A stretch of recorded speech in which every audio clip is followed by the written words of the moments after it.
नगर शोध घ्या कुठे दुसरे.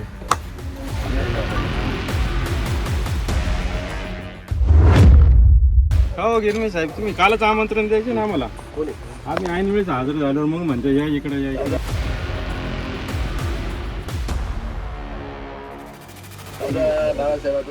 नाही नाही, आता धार्मिक कामाचं कंपाऊंडच्या बाहेर म्हणजे त्यांच्या ताब्यात किती जागा आहे, त्यांना किती जागेचं ठराव ते सांगा. तुम्हाला किती जागेचं ठराव आहे?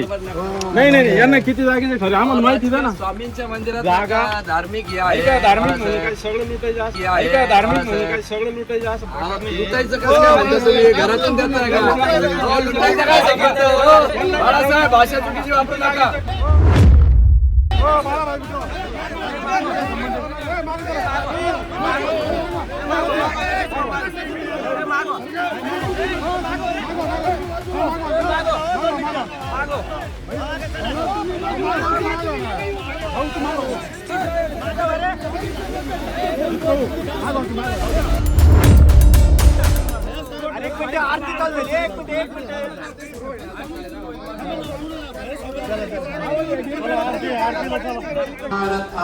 श्री स्वामी समर्थ, श्री स्वामी समर्थ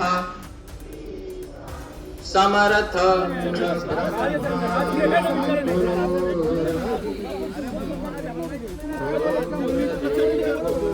हे स्वामींचं केंद्र असल्यामुळं या केंद्राच्या आत आम्ही आमचे राजकीय जोडे बाहेर सोडून आत आलेलो असल्यामुळं त्याच्यावर या ठिकाणी केंद्राच्या आत तरी भाष्य करण्यास मी त्या ठिकाणी करणार नाही.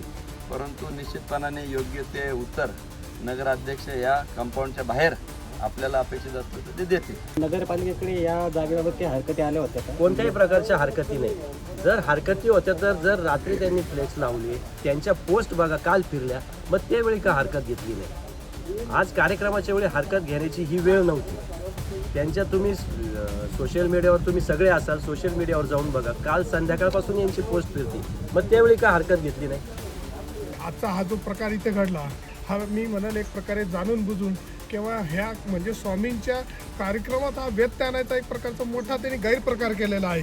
भैया असताना त्यांनी एवढंही बोलत असताना की बा तुम्ही जे काही असेल ते दरबाराच्या बाहेर बोला, हे इथे राजकारण करण्याचं हे स्थान नाही आहे. तरी पण त्यांनी ती गोष्ट न करता न जुमानता मला वाटतं हे काहीतरी त्यांना एक प्रकारचं जे मी म्हणतो याच्या आधी तुमचं प्रशासकीय 4 वर्षाचा काळ होता, त्या काळात झालेले कामं किती निकृष्ट दर्जाचे आहेत ते लोकांना सांगायची गरज नाही. आणि आता 3-4 महिन्यापासून नगराध्यक्ष साहेब कोपरगावच्या विकासाकरता एक पाऊल पुढे टाकत आहे.